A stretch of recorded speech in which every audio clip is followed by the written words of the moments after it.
होगा। चलो भाई, अब हम देखने वाले हैं स्टार्टिंग की। हमने बोला था तुम्हें कि जो स्ट्रक्चर ऑफ एटम है उसमें हम पहले कौन सा पार्ट देखने वाले हैं, लास्ट वाला जो तुमने देखा, जो हमने पढ़ा था ना, तो ये 2 पार्ट में हाफ एंड हाफ। हमने लास्ट का 40% पढ़ लिया, 60% फ्रंट का बचा हुआ है। जैसे बुक पलटोगे ना तो स्टार्ट, बाकी हमारे जब मैं ट्यूशन पढ़ता था ये जो स्ट्रक्चर ऑफ एटम 3 महीने चले थे, सिर्फ एक सिंगल चैप्टर 3 महीने खींचा गया, ठीक है। और ये चैप्टर तुम्हारे 3 से 4 क्लास में हो जाएगा कोई लंबा, क्योंकि एक्चुअल में क्या है ना कि देख, मैं जिस टाइम ट्यूशन पढ़ रहा था तो उस 3 महीने में मैं 1.5 महीना पढ़ने के बाद 1.5 महीना हॉस्पिटल में था, ठीक, क्योंकि मेरे पढ़ने की एक अलग लेवल की भूत थी 11-12। मतलब खाना है, 3 घंटा सोना है, और बाकी जितने भी टाइम बचता था सिर्फ पढ़ना है। ट्यूशन से आया पढ़ते रहे और कोई काम ही नहीं, ठीक, जिसकी वजह से अल्टीमेटली 1.5 महीने के बाद हम डायरेक्ट हॉस्पिटलाइज हो गए। सर आपको बनने का सपना क्या था? ये अच्छी बात, सही है। फिलहाल इस टॉपिक से डिस्कस करेंगे, किसी दिन डिस्कस करेंगे। हाँ भाई ठीक है। हाँ, तो अल्टीमेटली हुआ क्या, हॉस्पिटलाइज। फिर जा करके मैं 1.5 महीना के बाद जब वापस ट्यूशन गया तो पता चला कि स्ट्रक्चर ऑफ एटम चल ही रहा है, ठीक है, चल ही रहा था भाई। उसके बाद से क्या हुआ कि भाई मेरे को तो बहुत कुछ समझ में नहीं आया, तो फिर एक मोटी सी बुक एक बच्चे के पास था जिसका नाम था प्रदीप। मैंने बोला भाई ऐसा कर कि ये बुक्स मुझे दे दे, मुझे 2-3 दिन के लिए दे, बाकी मैं पढ़ के आऊँ। मैंने उस बुक को लिया, मैंने बुक की हेडिंग देखी, जो टॉपिक था, और उसमें से फॉर्मूला लिखा, छोटी छोटी नोट्स बनाए, और उस पूरे चैप्टर के नोट्स हमने 2 से 3 पेज में खत्म कर दी, जो सर ने पूरी एक कॉपी भरवा रखी। और मैंने वो 3 पेज के क्वेश्चंस उस नोट्स में इतनी इंपॉर्टेंट चीज थी कि जिससे almost 95% question structure of atom के बन जाते। मैंने उसको प्रैक्टिस करा और बना। ठीक उसके 10 दिन बाद सर ने एक जेई लेवल का पेपर लिया, ठीक, 120 मार्क्स के पेपर आए जेई का, और उसमें हमारे 110 नंबर। 1.5 महीना हॉस्पिटलाइज होने के। सेकंड टॉपर के 72 मार्क्स थे, थर्ड टॉपर जो थे उसके शायद 45 थे, और बाकी बहुत आधा से ज्यादा बच्चे माइनस में थे, ठीक, और बाकी के ये थे। उसी दिन से फिर मैंने उस ट्रिक को अपनाया कि मतलब एक्चुअल में क्या होता है कि बहुत ज्यादा थियरी पढ़ाएंगे, तेरे से क्वेश्चन नहीं बनेगा, तुझे लगेगा क्या चल रहा है। इसीलिए मैंने उस पूरी सिस्टम को इतना शॉर्ट तरीका से तैयार किया कि तुम पढ़ोगे काम की चीज और क्वेश्चन पलटोगे, सारे बनते चले जाए। तो वही है structure of atom. Structure of atom जैसे अगर तुम्हारे बॉडी को अगर जूम किया जाए तो हम भी कैसे दिखेंगे। तुम्हारे अगर स्किन को किसी ने देखा जूम करके, और जूम इतना कर दिया 10,000x, माइक्रोस्कोप को इतना जूम करके अगर हम देखें तो हमारे बॉडी के अंदर क्लियर दिखेगा कि ये है आपके न्यूक्लियस, और उसके चारों साइड इलेक्ट्रॉन ऐसे से घूमता रहे।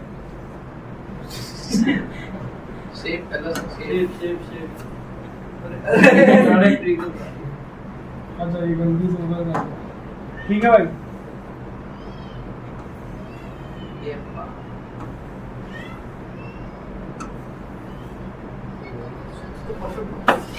तो ये तुम्हारे, और इसीलिए जो है आज के डेट में तुम मेटावर्स के बारे में सुना होगा, कहता है कि अगर हम एटम की दुनिया में जाओ, देखो किसी भी बॉडी का मास कहाँ पे होता है। देखो जे थॉमसन ने कहा था कि एटम का टोटल मास कहाँ पे होता है भाई, न्यूक्लियस।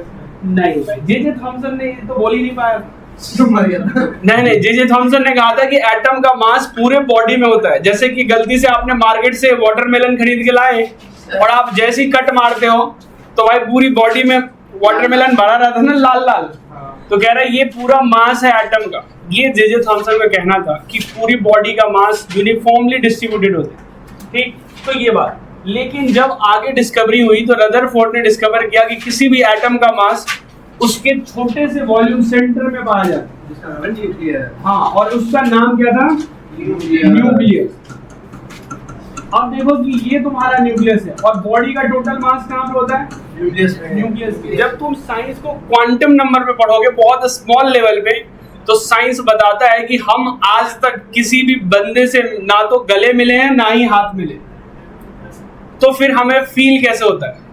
जैसे तुम किसी से गले मिल रहे हो, हाथ मिलते हो, हाथ मिलते हो।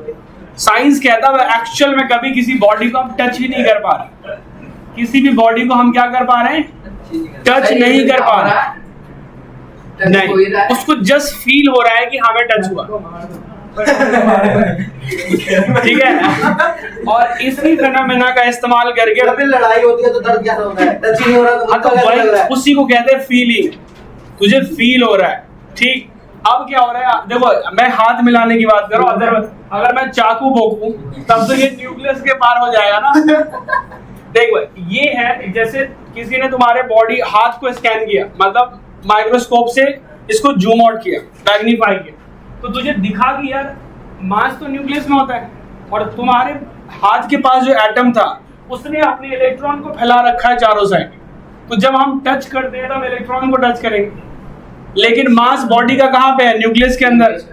तो न्यूक्लियस को तो हम टच ही नहीं कर पा रहे हैं इलेक्ट्रॉन से, और इलेक्ट्रॉन सिग्नल भेज देता है किसी ने आपको टच किया, और वो हमें ब्रेन उसको कैच कर लेता है और जो भी रिएक्शन देना होता है वो दे देता है। और पूरा दुनिया इसी पे बना है, मेटावर्स, जिसके बारे में तुझे पता होगा कि तूने कभी गलती से रील या कहीं सुना होगा कि मैं यहाँ बैठ करके किसी भी बड़े रेस्टोरेंट में खाने का वही टेस्ट ले सकता हूँ जो खाने के बाद लोग लेता है। जैसे कि तुमने कोई बंदा बर्गर खा रहा है, तो बर्गर तेरे मुंह में गया तो कैसा फील है? ठीक है। और अगर हम मेटावर्स का इस्तेमाल करें, इसी टेक्नोलॉजी का, जिन लोगों ने समझा उसके ऊपर बात करी कि हम फीलिंग को ट्रांसफर कर सकते हैं, और इसी की वजह से एक नई दुनिया लॉन्च हुई है। वैसे फेसबुक का नाम है मेटावर्स, लेकिन मैं बता रहा हूँ ये मेटावर्स एक अलग दुनिया आ रही है, रियल वर्चुअलिटी, मतलब वर्चुअल,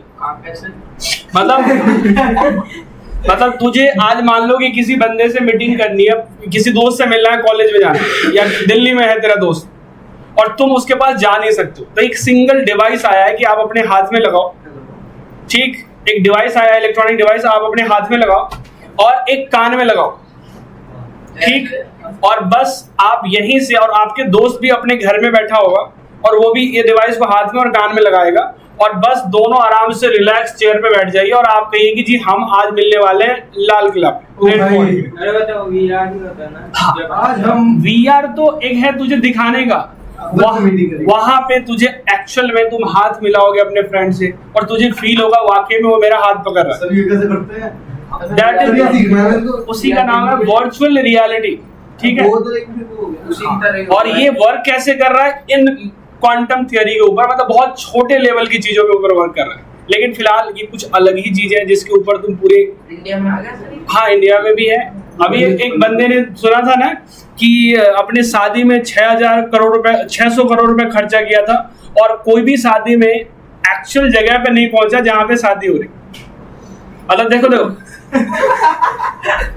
शादी करी देख भाई, हाँ ये देख, ये इंडिया है, इंडिया में दो लोकेशन के पास यहाँ पे मान लो गर्ल्स है, गर्ल्स की फैमिली, यहाँ पे बॉयज की फैमिली।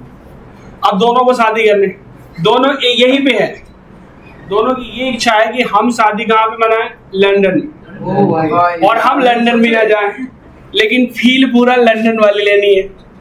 तो ये पूरा चीज मेटावर्स पे किया गया था। 600 करोड़ चले जाते लंदन में, सब लोग सस्ते में हो जाते। भाई एक नई दुनिया में बनाने के लिए कि भाई पहला ऐसा, और हाँ इस शादी में कौन कौन आए थे वो सुनो, उनके मरे हुए पापा आए थे। ओ भाई ड्रग्स लिए थे उन्होंने, कुछ नहीं लिया था उन्होंने। हाँ भाई ठीक। और अभी रिसेंटली बात कर रहा हूँ, अभी एक नई सिस्टम आई है जहाँ पे ये तो बहुत पुराना है, सबसे पहला इंडिया में शादी हुई थी वहाँ के साउथ साइड के बंदे थे। एक तो रिसेंटली अभी शादी है जहाँ पे एक लड़की का मरा हुआ भाई आया था शादी। अरे भाई ठीक, तो ये है। और ये कॉन्टैक्ट है हमारा। हाँ, लेकिन हाँ एक्चुअल में क्या है कि तुम उस बंदे से तुम फील कर सकते हो, जैसे तेरे सामने है, तुम गले मिले, तेरे को फील आएगी कि वाकई में मैं गले मिल रहा हूँ, लेकिन वो तेरे साथ नहीं है। तेरी फीलिंग को ऐसा टच किया जाता है कि ये तो अगर तुम पढ़ाई करते हो तो पढ़ने का मकसद यही है कि तुम उस चीज के अंदर डीपली घुस रहे हो, ठीक है। तो ये है लेवल। तो तो इस लेवल पे अगर तुम डिस्कस करते हो, इस लेवल के बारे में सोच रहे हो, तो एक अलग, जैसे देखो किसी जमाने में जब लोग जंगल में रहते थे, जिनके पास रहने के लिए शायद चला न घर था न चलाने के लिए साइकिल था, उस जमाने में अगर कोई उस आदमी को कहता कि तुझे पता है मैं तुझे हवा में उड़ा सकता हूँ, कहता क्या बात कर रहे हो, ये तो प्योर मेंटल बोलता। आज सेम ऐसी बात जब हम लोगों से डिस्कस करते हैं कि भाई तुझे पता है कि जो तुझे मैं यही बैठे बैठे तुझे मैं ऐसा रेस्टोरेंट में भेज दूं जहाँ पे तू खा के मजे आ जाएगा और तू घर में ही रहेगा और तेरे को परदाते से मिलवा देता हूँ तेरे, मतलब ये पॉसिबल है और हो भी रहा है अभी, ठीक। तो और ये सब कहाँ पे, ये पूरा स्टार्टिंग थियरी कहाँ से, हाँ भाई कहता है ना first principle start from the atom से ही पूरा थियरी स्टार्ट हुआ कि जब लोगों को पता चला कि एक्चुअल में हम जब किसी से हाथ मिलाते हैं तो हम उसको टच ही नहीं करते, लेकिन फिर भी उसको लगता है मेरे को उसने टच करके हाथ मिलाया। अब तू कहेगा ये थोड़ी सी, तो ये चीज तभी है। तो ये जो मैं बात कर रहा हूँ वो 3D में बात कर रहा हूँ, जो तुम्हारे चीजों की समझ से बाहर है। हम जो जिस दुनिया में रहते हैं, हम रहते तो 3D में है, लेकिन हमारे जो सोचने की शक्ति है वो 1D से 2D में। और जब लोग 3D की बात करते हैं तो हमारे भेजे से बाहर चला जाता है। तो उसके लिए, और जो अल्बर्ट आइंस्टाइन थे वो लोगों से कभी भी 2D में बात ही नहीं करते, वो 3D लेवल पे बात करते। उनकी बातें किसी को समझ में नहीं आती क्योंकि उनको 5D 7D दिखता था हमेशा, तभी तो वो कहता था कि हम टाइम को ट्रैवल कर सकते। यानी आज मान लो कि तुमने कहीं पे मूवी वगैरह में देखा होगा कि तेरा एक्सीडेंट हुआ और तुम चाहते हो कि मैं 2 दिन पीछे जाके वो एक्सीडेंट को रोक दूं, is it possible? No.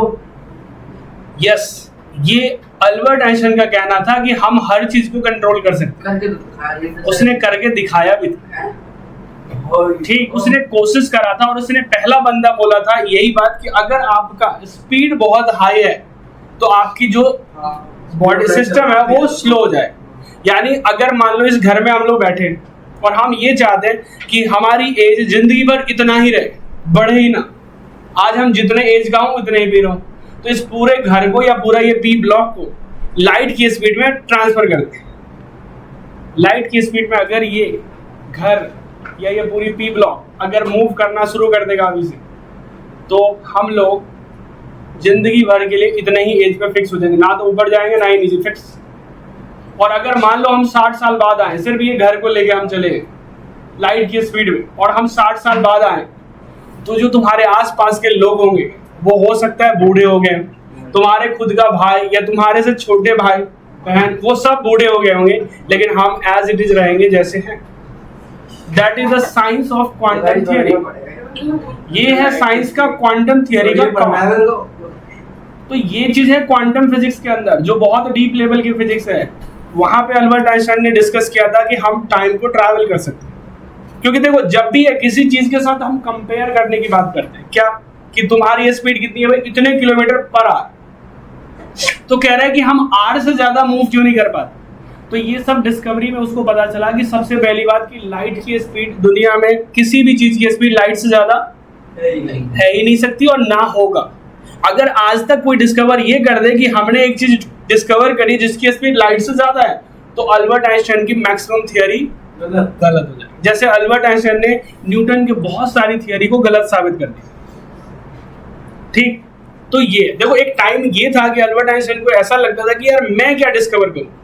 Newton ने क्लासिकल फिजिक्स बनाई। जैसे तूने देखो, जैसे म्यूजिक की बात ले लो, जैसे तूने अपने पापा को करो या मम्मी को, तो उनको पुराने गाने बहुत अच्छे लगते, क्योंकि उनके जमाने में था कि यार इस लेवल के सिंगर है, उससे बढ़िया तो आ ही नहीं सकता।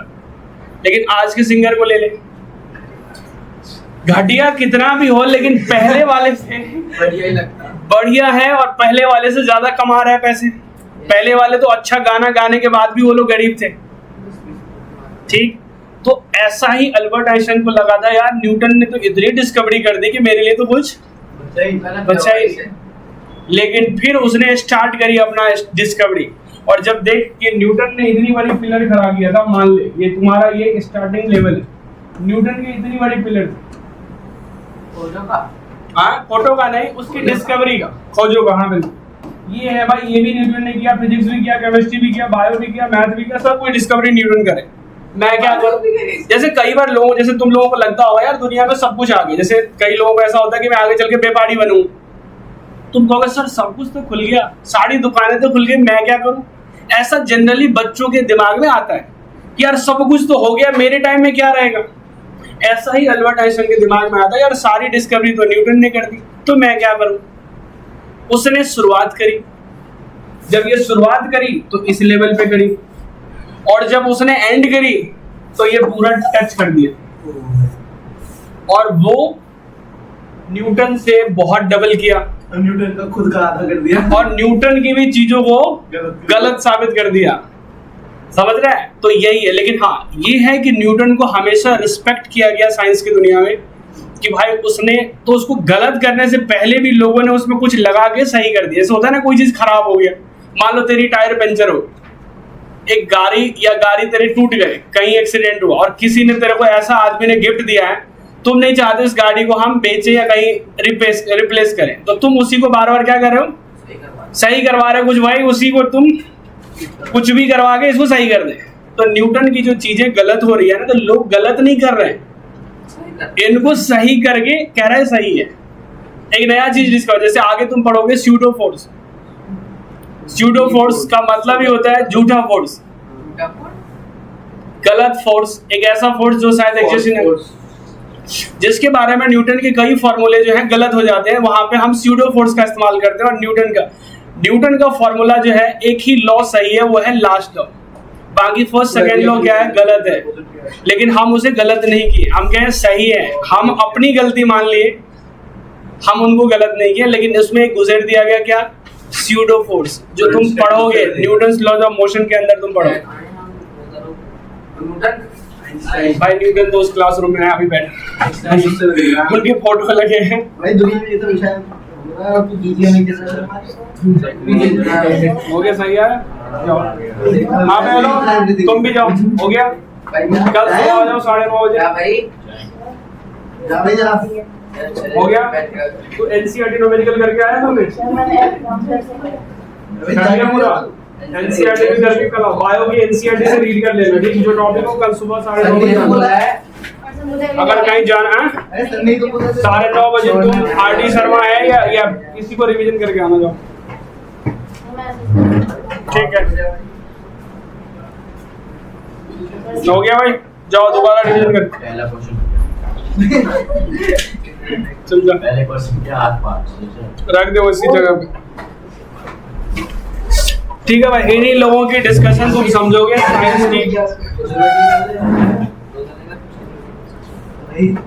अब आता है कि तुम किस लेवल, पूरे यूनिवर्स में कितने तरह के फोर्स काम करते हैं। हाँ भाई, पूरे यूनिवर्स में कोई तुमसे पूछे, तुम्हें कोई किसी ने पूछा कि भाई तू बहुत फिजिक्स पढ़ा है ना, तो ये बता कि पूरे यूनिवर्स में कितने टाइप्स के फोर्स काम करते हैं। इन्फिनिटी, क्योंकि यही बोलने वाला है, क्योंकि मल्टीपल, क्योंकि तुम लोग अलग लेवल के इंटेलिजेंट। ठीक है जी, ठीक। पूरे यूनिवर्स में सिर्फ 4 तरह के फोर्स काम करते हैं। Infinity divided by infinity into 4। Infinity को इंफिनिटी से डिवाइड करता है तो नॉट डिफाइन आता है। Infinity divided by infinity divided by 4। Not- 4 ऊपर चला जाएगा तो 4 हो जाएगा। देखा भाई, क्योंकि sir infinity divided by infinity तो 1 होगा ना। अब देखो एक्चुअल में पता है ये कहाँ पे है। घर पे ये चैप्टर पहला है यूनिवर्सल फिनोमेना, जो हमने पढ़ा ही नहीं। वहीं पे बताया गया है कि ये पूरे यूनिवर्स में 4 तरह के फोर्स काम करते हैं। और ये फोर्स का नाम क्या क्या है भाई? ग्रेविटेशनल फोर्स, एक करेक्ट है, मैग्नेटिक अब है फोर्स, दूसरा मैग्नेटिक फोर्स, तीसरा इलेक्ट्रिक फोर्स। हाँ, जो कुलम फोर्स था, और नेक्स्ट नहीं नेक्स्ट है सर हीट। नहीं भाई एक है न्यूक्लियर फोर्स। हाँ, ये तो आता ही नहीं। ठीक है, क्या है? न्यूक्लियर फोर्स बहुत शॉर्ट रेंज फोर्स है, जो बहुत कम डिस्टेंस में लगता है। तो यही 4 तरह, इसी के बहुत सारे पार्ट्स हैं, बाकी यही 4। क्योंकि तुम्हारे दिमाग में जाएगा सर ये फोर्स, वो force, balance force, unbalance force, contact force, not force, मतलब ये सब तेरे दिमाग में जा रहे हैं। इसीलिए तुम कहते सर इनफाइनाइट फोर्स ले लो। सर फोर्स केमिस्ट्री में भी आ जाते हैं। हाँ, तो हाँ वहां पे भी बात करते हैं। ठीक, तो यहाँ पे 4 तरह के, पूरे यूनिवर्स में कितने फोर्स काम करते हैं? 4 तरह के। ठीक है भाई, तो ये है सबसे शॉर्ट रेंज फोर्स कौन सा होता है? Nuclear force. Nuclear force. और लॉन्ग रेंज फोर्स कौन सा होगा? Gravitational force. कोई तुझे बोले जाएगा कि तुम ऐसा करके अर्थ से बाहर चले जा, तो तुझे कौन सा फोर्स नहीं छोड़ेगा तेरा पीछे? Gravitational force. पूरी यूनिवर्स में तू कहीं भी पड़ा रहे, तुझे वो नहीं छोड़ सकता, वो तुझे घसीट के ले जाएगा। ग्रेविटी स्पेस में नहीं है, लेकिन ग्रेविटेशनल फोर्स तो है। ग्रेविटी और gravitational force are different thing. ठीक। अब भाई जब स्पेस में कुछ नहीं है, मान ले, तो सन अर्थ को कैसे अट्रैक्ट करके रखा, या अर्थ सन को कैसे अट्रैक्ट कर रहा? Gravitational force. चलो भाई, ये पॉइंट था तुझे जो समझ में आ गया। हाँ भाई, डिस्कशन अब खत्म। चलो भाई आगे देखते हैं। हाँ भाई देखो, एक आता है तुम्हारे पास, थोड़ा सा हम वेव ऑफ इलेक्ट्रोमैग्नेटिक वेव की बात करते हैं। इलेक्ट्रोमैग्नेटिक वेव, ठीक है भाई, पूरा नाम लिखने की जरूरत है? No sir. लिख लेते।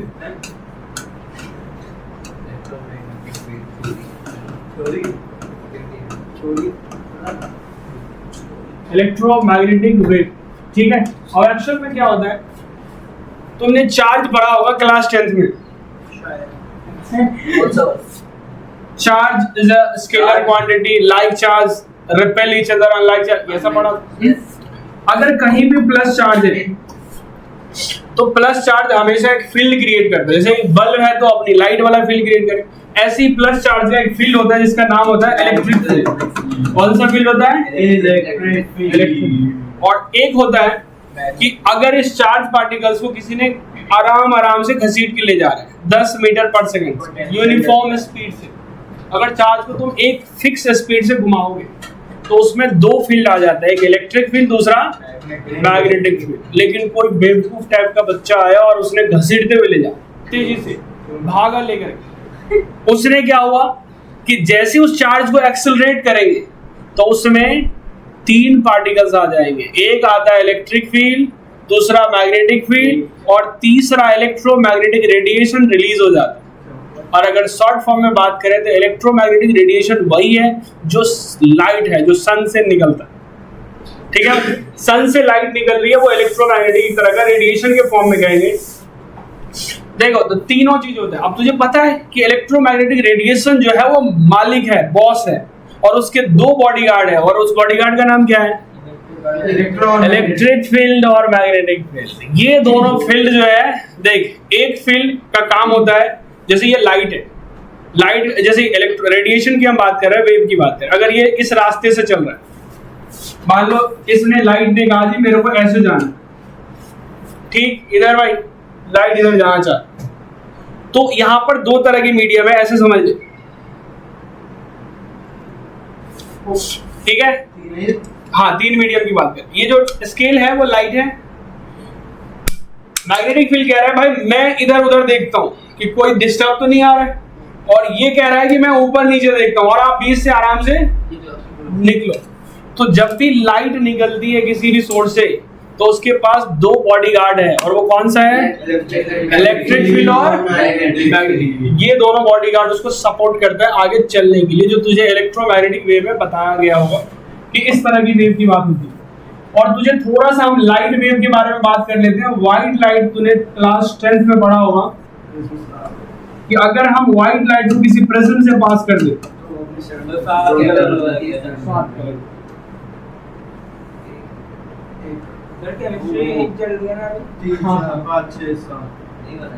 कुछ और लग रहा है, सब कुछ लग रहा है। हमें पहला देखो कितनी खतरनाक चैप्टर है ये, स्ट्रक्चर ऑफ एटम। इसमें क्या हो रहा है कि ये जो चैप्टर तुम पढ़ रहे हो, स्ट्रक्चर ऑफ एटम, ये तुम्हारे पेपर में 15 मार्क्स के फिजिक्स में आएगा, क्लास 12 में। 11th की केमिस्ट्री क्लास 12 के फिजिक्स में आता है कितने मार्क्स के? 15। इसीलिए जो लोग 11th में ये वाला चैप्टर अच्छे से करता है एटम, उसको फ्री के 15 मार्क्स आ गए। ठीक, 15 मार्क्स में अगर तूने गलती से 2-4 डेरिवेशन कर दिए, कितने 8 नंबर और कर दिए, तो कितने आ गए? और पासिंग होने के लिए 23 नंबर ही चाहिए। ठीक है भाई, और देखते हैं उसके बाद से तुझे 30 नंबर मैडम दे ही देते हैं, तो देख कितने नंबर आ गए, 53 मार्क्स तुझे ऐसे ही आ गए। तो इसलिए ये 30 मार्क्स, बस 22 मार्क्स चाहिए। हाँ ठीक है भाई। और बाकी के जिसको फुल मार्क्स चाहिए उसकी, जिसको पास नहीं हो रहा है हम उसके लिए एक शॉर्ट फॉर्म। ठीक, तो यही है सिंपल। देख भाई इसका बता, ये क्या निकलता है, विव। चलो यहाँ पे ऊपर क्या होता है,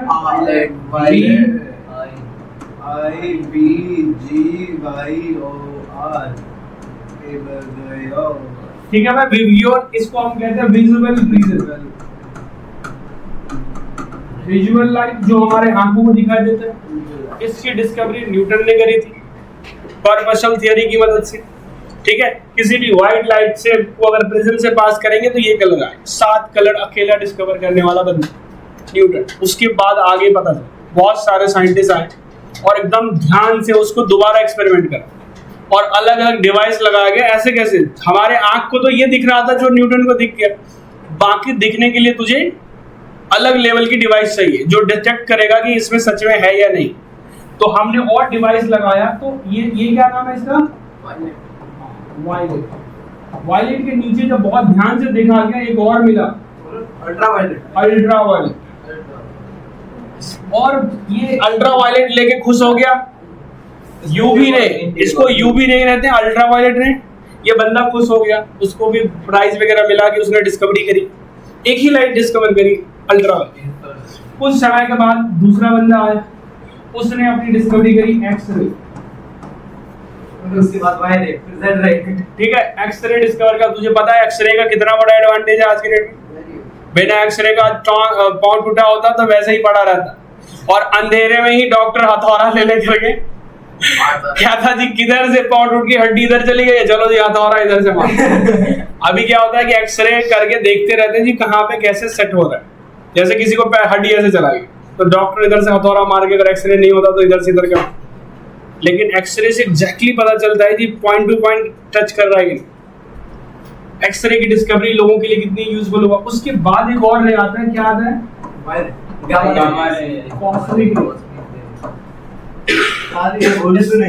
कॉस्मिक रे। ठीक है, ये तो तुम्हारा विजुअल रे डिस्कवरी न्यूटन का है। उसके बाद कॉस्मिक रे आया। हाँ, ये सब तुझे डायरेक्टली आंख से नहीं दिखेगा। ठीक, हाँ भाई, रेड आ गई, तुम्हारा रेड है ना। रेड के ऊपर एक नया रे मिला, क्या, इंफ्रारेड। इसके लिए मजेदार क्या है, इंफ्रारेड आ जाए।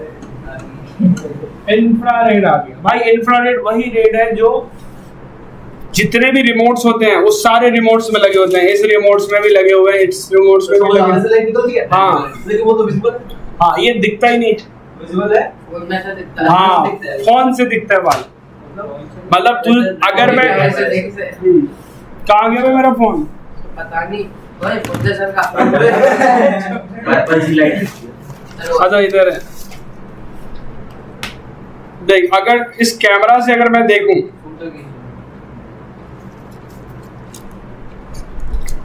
पता चले वो इस रिमोट को यूज करते हैं तो पता चले।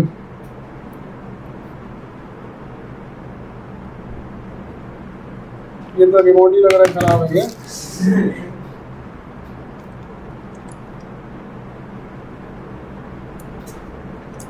अब आ रही थोड़ी थोड़ी लाइट।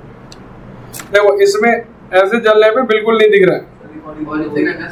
हाँ अब ये तो कैमरा नीचे हो गया। चलो सर एक बार पीछे घुमा दो कैमरा, हेलो करेंगे। हाँ पीछे घूम जाएगा, पीछे हो जाता है, घुमाओ, हेलो करेंगे पूरा। अबे उसको एक बार घुमा दो, कैसे होगा, एक बार क्या है भाई, ये पूरा मतलब 324 डिग्री घूमता है। 60 की घूमता मतलब ये, हाँ उस कोने को इस कोने को सबको टच कर मतलब मैं भी देखूंगा। हाँ सिर्फ टेस्ट में तो यही काम सबसे पहले घुमा दो, देखो कितना घूमने, एक बार घुमा दो, देखो घुमा दो, एक बार घुमा दो, घुमा लेंगे सभी अभी। ऐसा भी घुमा दो, एक बार घुमा दो। चल मैं आगे देखती हूँ। हाँ भाई, ये इंफ्रारेड है, रिमोट्स वगैरह में यूज होता है। ठीक, आराम से तुझे जब भी देखना हो घर का रिमोट ले लेना, अपने कैमरा में डालोगे, देखना एकदम से फोकस डालिए। Okay, infrared. उसके ऊपर और भी इस बंदे ने एक डिस्कवरी करके चला गया। तो ये नेक्स्ट क्या मिला, एक हमारे पास मिलता है माइक्रोवेव। उसके बाद आता है रेडियो वेव। सर ऐसे तो हम देखेंगे हमें भी 2 साल लग जाएंगे। ठीक है भाई, ये रेडियो वेव है, यही रेडियो वेव है जो आपको बताता है कि भाई आपके मार्स से किसी ने संदेश भेजा है। मतलब एक प्लेनेट से दूसरे प्लेनेट तक का जाने की कैपेसिटी है रेडियो वेव की। अब तुझे सोचो कि किसी को बहुत छोटा सा, जैसे हमारे घर में कोई बच्चा है, ठीक, हाँ ठीक है भाई, हाँ इधर ध्यान दे। कुछ भी डायलॉग नहीं बोलना है बच्चे। अब देख, कोई छोटे बच्चे, उसको मैं अगर बोलूं कि 10 सेकंड तक पैदल चलिए, तो तुझे भी लग रहा है कि भाई पैर छोटा है तो इतने दूर नहीं चला जा सकता। लेकिन अगर हम लोगों की पैर थोड़ा बड़ा है तो हम 10 क्या, हम दिल्ली तक भी पैदल चल जाए, है ना। अब सोचो कि क्लियर है कि जिसका पैर बड़ा है वो लॉन्ग डिस्टेंस ट्रैवल करेगा, ठीक। तो ऐसे समझ ले, इधर बच्चा शुरुआत हुआ है और ऊपर जा करके बड़ा होता है। और पैर का नाम होता है लाइट के फॉर्म में, उसको हम कहते हैं वेव का लेंथ। कितनी बड़ा स्टेप आप। तो इसमें बताओ सबसे बड़ा वेवलेंथ किसका है? तो कहीं भी अगर लॉन्ग डिस्टेंस किसी को भेजना है तो किसको भेजेंगे? ये कॉमन सेंस है। और बहुत छोटा भेजना है कॉस्मिक रे का अभी हम यूजेस बहुत कम कर पा रहे हैं, यहाँ एक्सरे का यूज कर पा रहे हैं एकदम। इसीलिए जब तुम एक्सरे करने जाते हो ना, तो डॉक्टर ये नहीं कहता जी यहाँ पर एक्सरे लगा है, यहाँ पे खड़े हो जाओ। तुझे कहेगा कहाँ पे एक्सरे, यहाँ पे करवाना। एकदम से पास में लेके लाइट आएगी एकदम पास में, और इसके बाद इतने हाइट पे फिर जाके लाइट पास करो, ठीक। तो ये है तुम्हारा एक्सरे और ये है रेडियो वेव। रेडियो वेव से ऊपर कुछ होता है अभी तक डिस्कवरी नहीं की गई है। हम करते हैं, गामा रे, वाई रे, आगे भी है, हम ट्यूशन भी करते हैं। हाँ करते हैं। देख भाई, ऊपर जाने में क्या इंक्रीज होता है? वेवलेंथ इंक्रीज होता है। और वेवलेंथ अगर बढ़ेगा तो फ्रीक्वेंसी क्या घटेगी। वेवलेंथ इंक्रीजेस और तुम लिखोगे फ्रीक्वेंसी डिक्रीजेस। एनर्जी भी डिक्रीज। हाँ भाई, यहाँ पे वेवलेंथ कम, हाँ, वेवलेंथ कम हो जाएंगे, डिक्रीज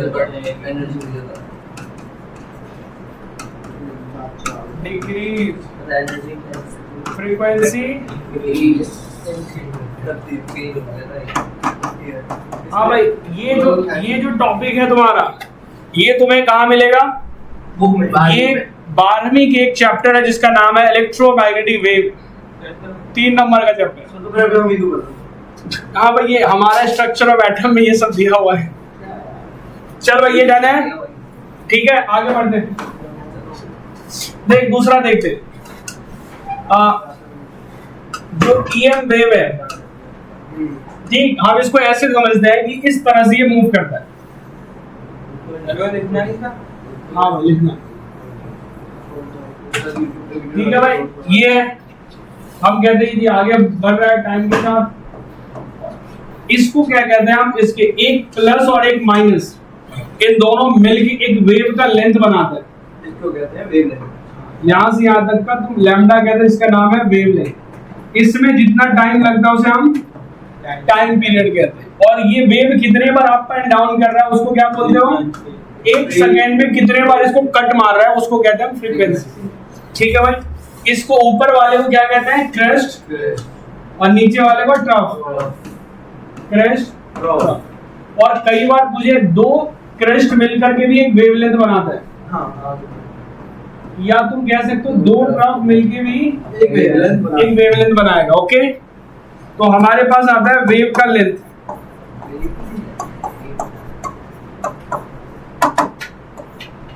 वेवलेंथ क्या हो? द डिस्टेंस बिटवीन, हाँ मैं लिखना तो पीछे से ही है। द डिस्टेंस बिटवीन, नोट बना लेंगे, वीडियो डाल देना, रिवीजन भी हो जाएगा। consecutive रिवीजन को भी कर देंगे। या टू सक्सेसिव लिखो इंशाल्लाह। सर पे जगह लिखना ना, आज वीडियो डाल देना, आज वाली तो डाल ही देना। या ट्रफ is called wavelength।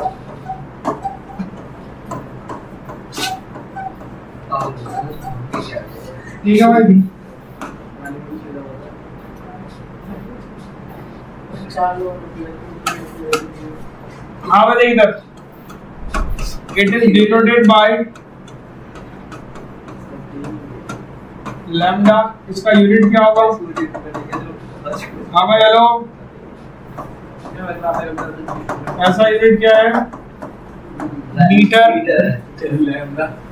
और एक चीज मुझे बता दिया था, एक एंगस्ट्रम में कितना मीटर होता है? -10 मीटर। ठीक है, इसकी जरूरत पड़ेगा इसलिए मैंने साथ साथ लिखा। स्कूल में यही चलता है। ठीक है, उसके बाद एक आता है frequency.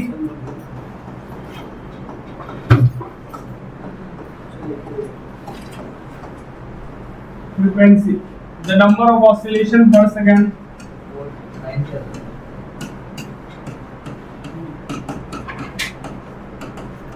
Oscillation per second is called frequency.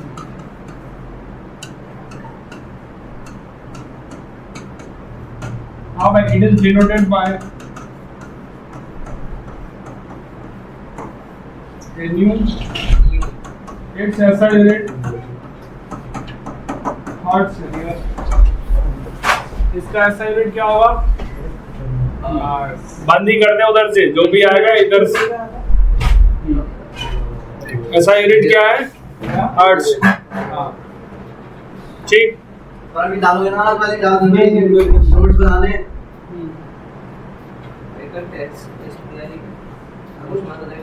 भाई मैं ऐसे ही करता हूँ। हाँ भाई, उसके बाद टाइम पीरियड तुझे पता ही है।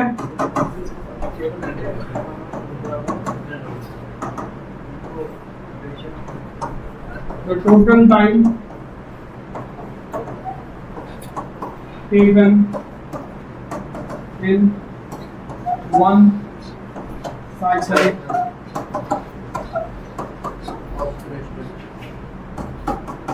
एक साइकिल ऑफ वेव को हम टाइम पीरियड कहते हैं। It is reciprocal of frequency. Frequency का उल्टा होता है। ठीक है, सर बस सर अरे एक पेज पे कितना लिखोगे, बस रुक जाओ सर, बस सर प्लीज। हाँ भाई, उसके बाद जो है टाइम पीरियड है 1/में फ्रीक्वेंसी आ जाएगा। डाल देना। हाँ भाई, स्पीड ऑफ लाइट तो तुझे पता ही है। 3 into 10 पूरा एग्जैक्ट 2997 सही हो पूरा जाएंगे।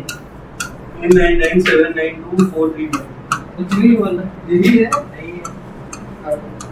अब देख, लैम्डा फ्रीक्वेंसी एंड दस, इसमें रिलेशन क्या है? Lambda is equal to c by frequency, या frequency is equal to c by lambda. 9343 यही है सर, यही है ना 299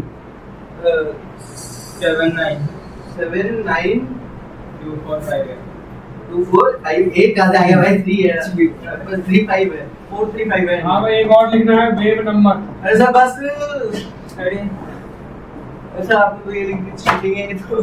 हाँ भाई, ये देख वेव नंबर को ऐसे नोट कर दे। अरे इसके नीचे या फिर ये एंड में है? कैसे भी निकालो।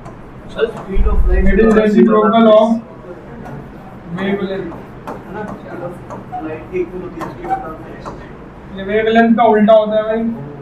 देखा सर, क्या कह रहे हैं? Speed of darkness speed of light के इक्वल ही होगी।